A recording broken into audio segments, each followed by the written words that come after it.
Hi, everybody. Thanks for joining us tonight on our survivors page. And I'm Elizabeth Crapo and part of the survivors team. And we are so blessed tonight to be able to have Kellie with us. She's going to share her story. She and her husband AC they're from Idaho, and they have 3 children, an older boy, and then she's going to talk about sweet George. He was born sleeping, and they're actually expecting a baby girl here in a week or so. So we're super excited and grateful for her to have been willing to join us and share her story. She's going to talk about the things that she's had to work through as she's been on this journey, but especially how service has been able to help her and bless her in her life. So thanks again for coming and joining us on SRVIVRS Share, and please feel free to share this live, and as well as please tell us where you're from so that we can kind of see where people are joining in from. So thanks again for coming tonight. And Kellie, we would love to hear your story and whatever you'd like to share with us tonight, okay? Thank you. Thank you for having me. This is such an honor to be able to come on and share a little bit about my little boy, who is so special to both me and my husband. So this happened back in March 2020. So the weekend before, so I was coming up on my 38 week. And so the weekend before, I wasn't feeling the best that Saturday. And that's really all I could think about, was just not feeling well. But Sunday, I really noticed I hadn't felt any movement. And I didn't say anything to my husband because I just wasn't for sure. And people kept telling me that, babies towards the end, they settle down and they don't move as much. And so I just kept thinking, well, maybe he's sleeping, maybe he's just settling down, maybe he's just getting ready to come. And so I try not to worry too much, but I was worried. That night, I remember telling my husband, when he came to bed, I just said, I'm scared. I haven't felt this baby move in a while. And so he kept reassuring me, just saying, I'm sure he's okay. I'm sure he's just sleeping, and he didn't want to make me more worried. And so he was we're both trying to get him to move. My husband was singing to him, and we just didn't feel him, but we were just he's probably okay, and my appointment was supposed to be on that Monday, but they had to move me to Tuesday because of some conflict. And so, and looking back, I part of me just wishes I would have gone into the hospital, but I think this just caught us off guard, and we weren't expecting this to happen, of course. And so we just kept thinking he's probably okay, he's probably just settling down. And so that Tuesday, it was March 17th, 2020. I went into my appointment, and my husband wasn't with me that day. He was working. My mom drove me down because I was still going to IMC in Murray. That's where we used to live. And so my mom drove me down, and she just stayed in the car with my little boy. He was about 21 months at the time. So I went into my appointment, and I told my doctor was gone that day. And so my doctor was gone that day. So I saw her PA, and I explained to her my concerns. And I just said, I haven't felt this baby move. Well, I just said, I'm worried. I haven't felt this baby move in a while. And I'm worried, I have these concerns.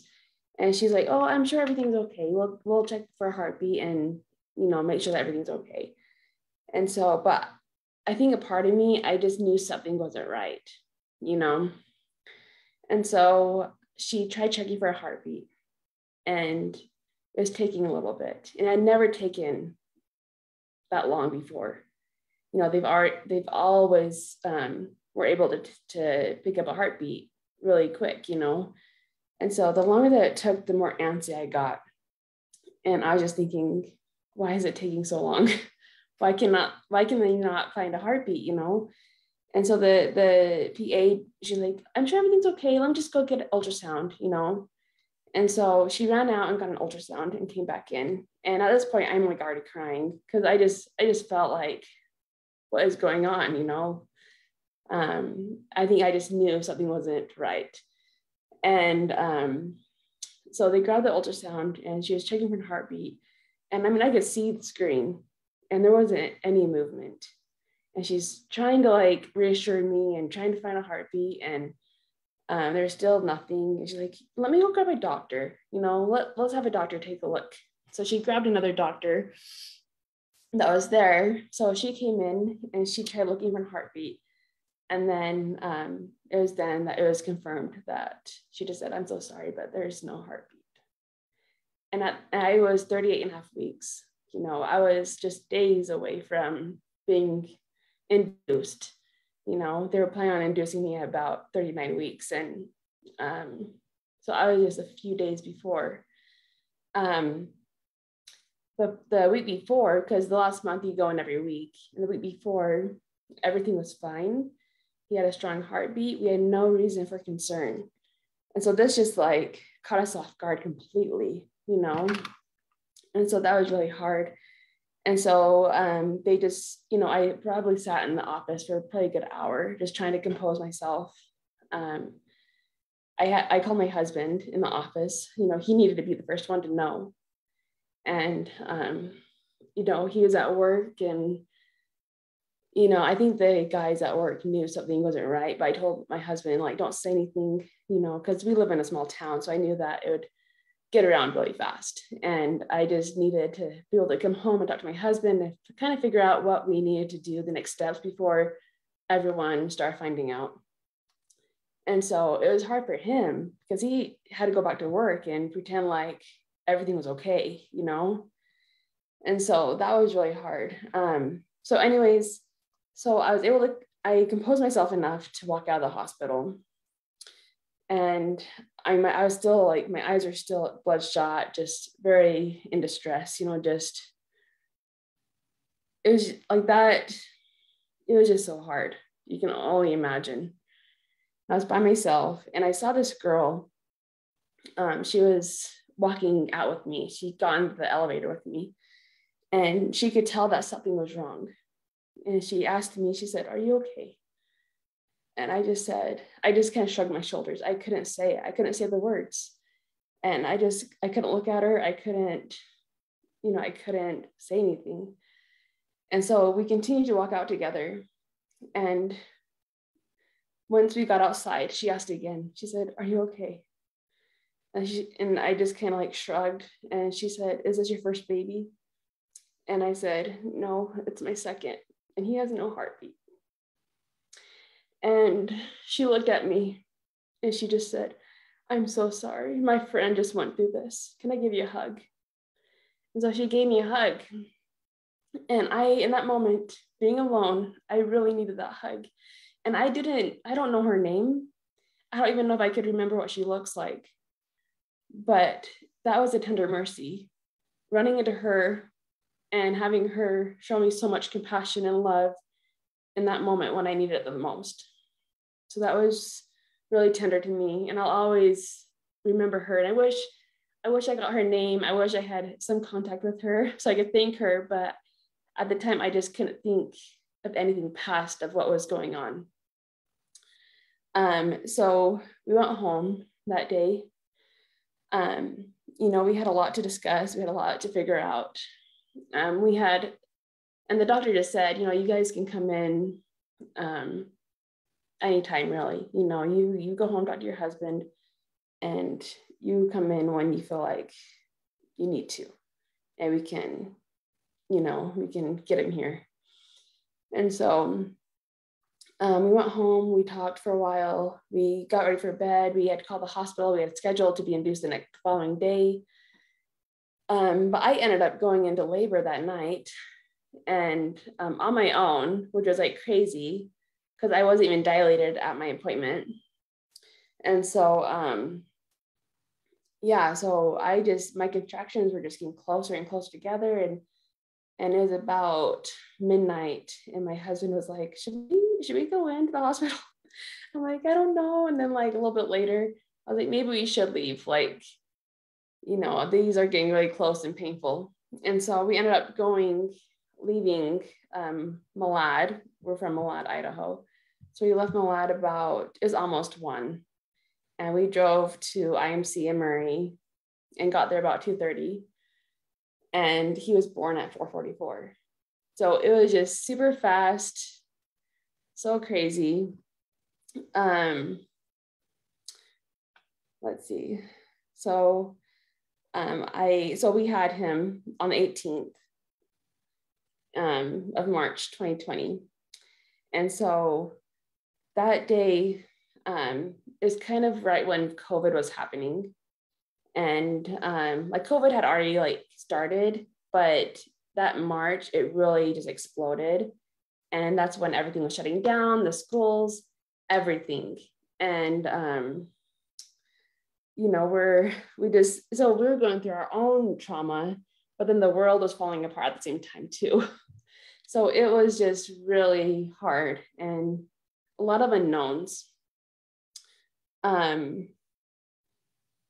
So that was hard. So when we left the hospital, it was really gloomy outside. And we just felt like God was mourning with us.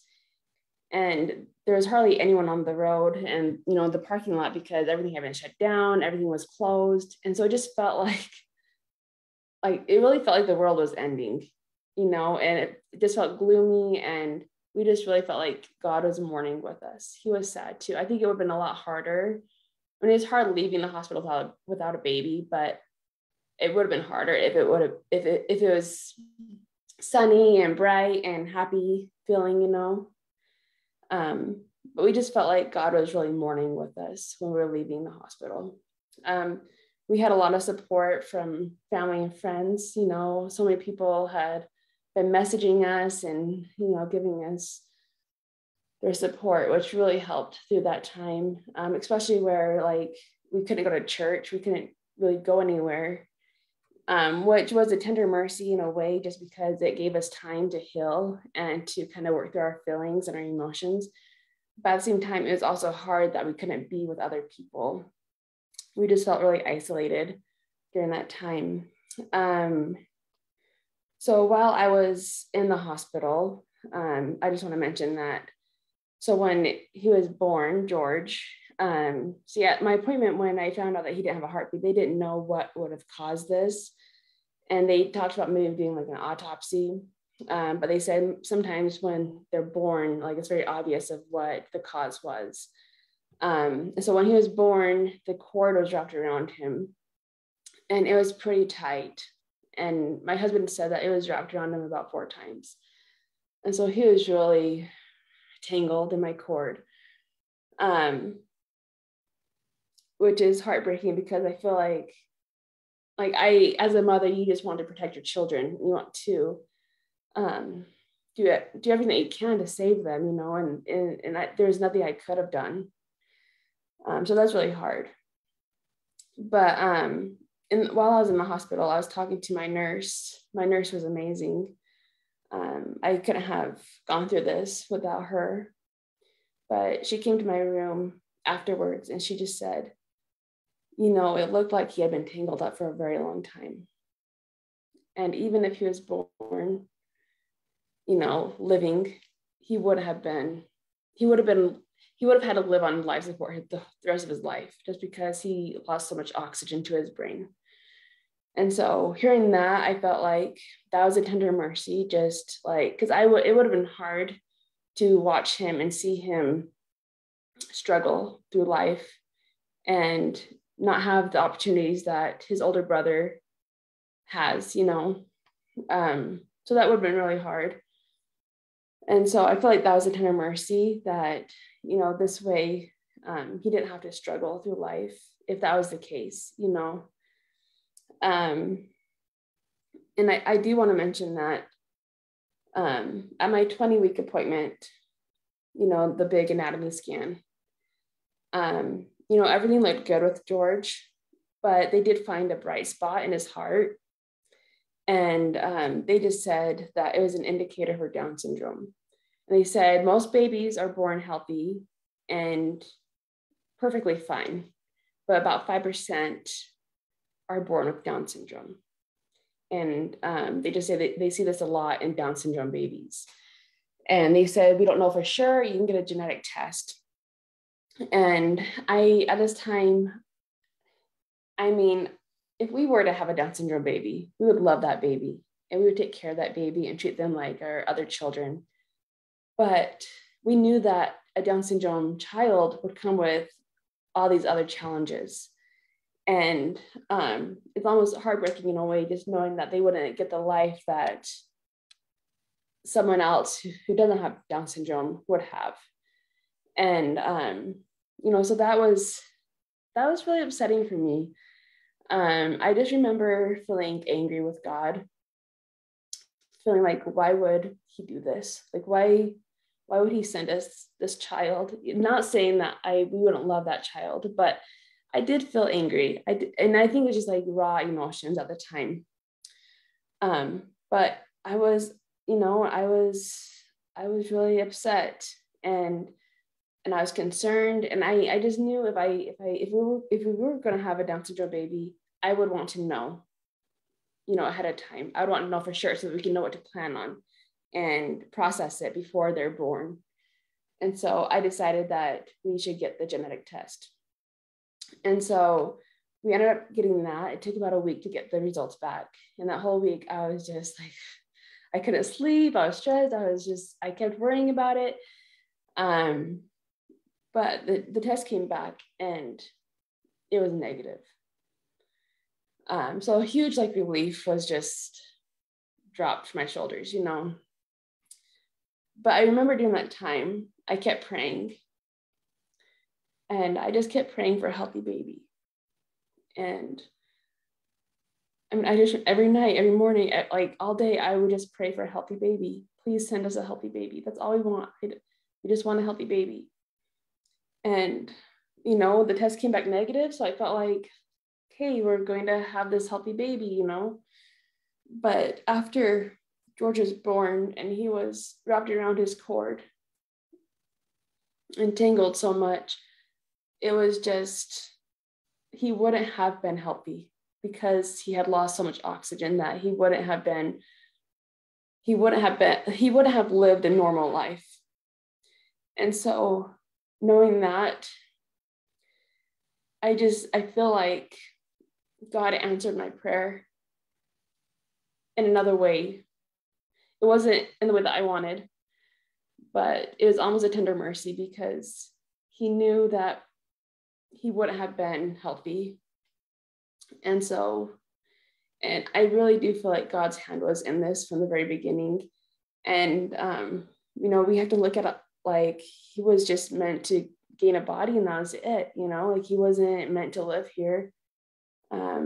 He was just too perfect and pure, It doesn't take the hard out of it. It's still hard, but we just have to look at it as he was needed on the other side. And, and God, he was answering my prayers just in a different way. Let's see, I wrote down some notes so I wouldn't forget things. So after everything happened and after we had his funeral, this one day I went for a walk and I was just walking around our neighborhood with my little boy and I was listening to a couple songs of my favorite. And I just remember, and it was so raw, and this is maybe a week after we had lost him. So just a lot going on and a lot of feelings and emotions. As I was walking, I felt something tell me, and I don't think this was coming from me. I truly believe that it was coming from George, but I felt him say to me, "I'm okay, Mom." And that was it. That's all I felt. But in that moment, I feel like I really needed that, because, I kept thinking, I just hope he's okay. I just want to make sure he's okay and safe and protected. I think as mothers, we want to nurture our children and we want to protect them. And I just felt like I couldn't with George. And so to be able to feel that was a true tender mercy, because I really needed to feel him tell me that he was okay, that I shouldn't worry. About a month later, I remember I was at his graveside, and I remember praying and just telling Heavenly Father just everything that I was feeling. And I remember telling him that I felt robbed, that I never got to see him smile. I never got to see him open his eyes. I never got to see him looking back at me. Like, there's so much that I didn't get to see, and watching him grow up, I just felt so robbed, and I was just pouring my heart out. And a couple days after that, I had this dream, and I really think that this was God giving me what I wanted in a different way.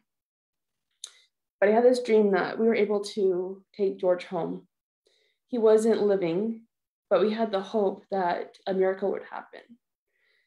And so I remember we laid him in a bassinet in the living room, and we would just keep an eye on him the whole time. And we were just praying and just hoping, and we were just hoping for a miracle to happen. And all of a sudden he opened his eyes, and we ran over to him, and it was so much joy and love, and just, with just so much gratitude. And we were able to see him look at us, and he smiled up at us, and we were able to see him smile, and his eyes were so beautiful, and that's all I remember. I felt like God was giving me just a glimpse of what we didn't get to see,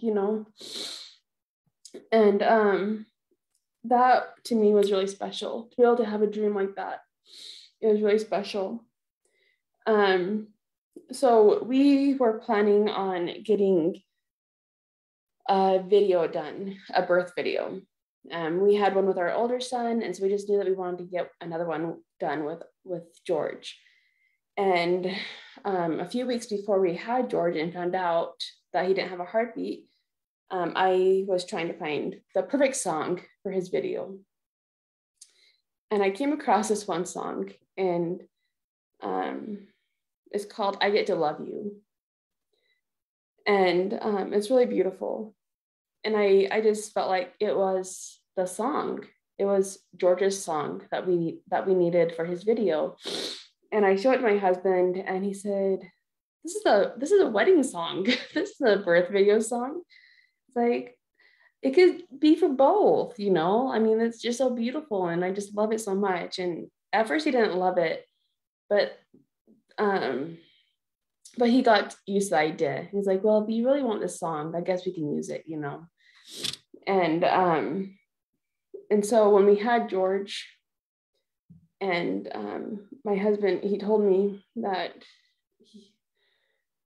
I think it was while I was sleeping, I was taking a nap, but he was holding George in the rocking chair, and he was just thinking of everything that he was being robbed of. He was thinking of everything that he couldn't do with his son, and he wouldn't be able to teach him how to play baseball or teach him how to ride a bike, all these different things that he wouldn't be able to get with him. And he just felt so robbed. But then he felt like the one thing that I can do is I get to love him. And so this song has so much more meaning to us now because of everything that we've been through and losing George. And it's true. The one thing that we get to do is we get to love him. And so that's his song. And it's just so special to us. And so that following year, we just really tried to remember George in little ways. And, you know, we really try to focus on service. That first Christmas, he would have been 9 months. And so we found a family with a baby boy close to the age that George would have been. And we bought a few Christmas gifts, clothes and toys and different things. And Christmas Day, we dropped it off on their front porch. And I did write a note. I didn't leave my name on there, but I did leave a note just saying why, you know, just so they could know that this was from us. I mean, they didn't know our names, but so they knew the reason why we were leaving them this gift. And I don't know, of course, we just left it on the porch and left, you know, we don't know the reaction or anything, but that helped us that Christmas, knowing that we were serving someone else in need. And it was in honor of George.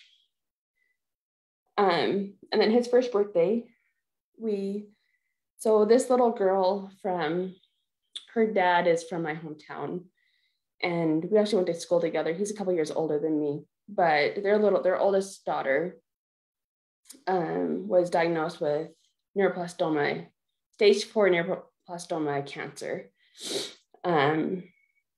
That following June, I believe it was, after we lost George. But they had been fighting cancer, and you know, their family was just going through a lot. And I wanted to do something special in honor of George's birthday coming, you know, his birthday. And I wanted to do something in his name. And so I made this post on Facebook, and I just said, in honor of our sweet George, we want to donate to the Bird family. And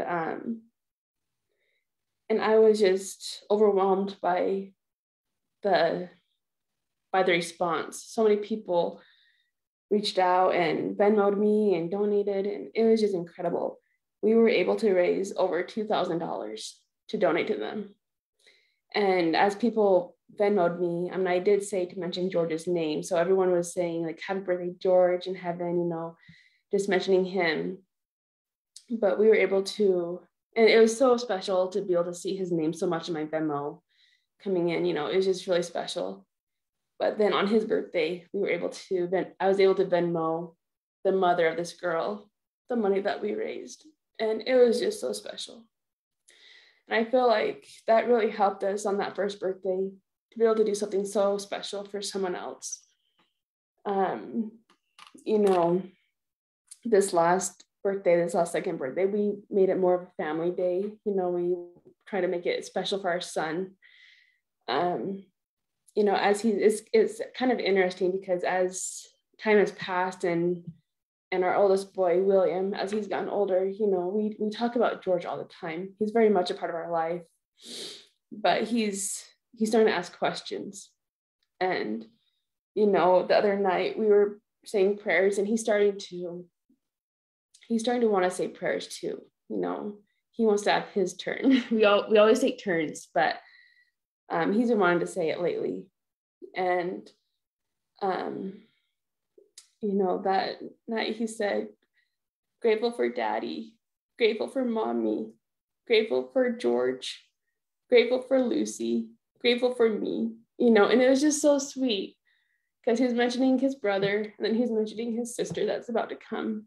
And so it was just so sweet to be able to hear him at the age of 3 remember his brother, and, you know, and think of his sister who is about to come. So, you know, we've been on this journey of grief and healing and everything, but we're trying to, I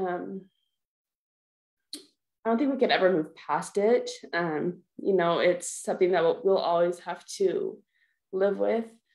And it's something that we'll always have to, you know, it'll just be with us forever, you know, and there's nothing that will take the pain away. But I think we have to focus on our other children. I think focusing on William and this little girl who's about to come has been so helpful for us, and it's given us purpose to continue to live and to be here. And so anyways, that's a bit about my story and George and the impact that he's had on us in our lives. Thank you, Kelly. Oh, what a beautiful, touching story. I love that you said about not being able to do anything for him, and then coming to that realization that you can still love him. And I can relate to that so much. How so often our loved ones, when they passed away, especially when they're gone too soon, like my Mara and like little George, that I believe that they're closer than we understand. And I believe that they can tell us things like you said, like, I'm okay, Mom. I've had my own experiences. But the thing that I kind of came to was, and similar to what you, I feel like came to, was that, we can't give them anything physically, there's no present that I can buy for him or her. And how painful that can be. But when I started to think, but I believe she's watching, and I believe I can put a smile on her face. That is what I can give her. And so how much service started to become a part of what we wanted to do as well. We did the same. We found some service on her first birthday, and then on her angelversary, and on some of those special days. And it's just been able to help her stay a part of our family. I totally relate. There's no moving on. Like, it's just figuring out how to move forward, and so moving forward and keeping them alive in a legacy that we can do, just by serving others. And it doesn't have to be outward, elaborate, but just knowing that she knows that when I'm doing something for someone else, and I'm thinking of her and trying to put a smile, because that's the only way I can know to nurture her now. So anyway, thank you for sharing your story and your example. And we just want to continue to invite all of our survivor family to continue to find ways to serve. We will be posting soon our April service project. So we'll be announcing that fairly quickly. And, just looking for different ways, big or small, that you can maybe do something in memory of your loved one. And that's what SRVIVRS is about, is finding healing and joy and learning how to thrive after we have experienced loss. And so thanks again, everyone, for joining us. Thank you, Kelly, and we will talk to everyone soon. Thanks. Thank you. Thank you. Bye.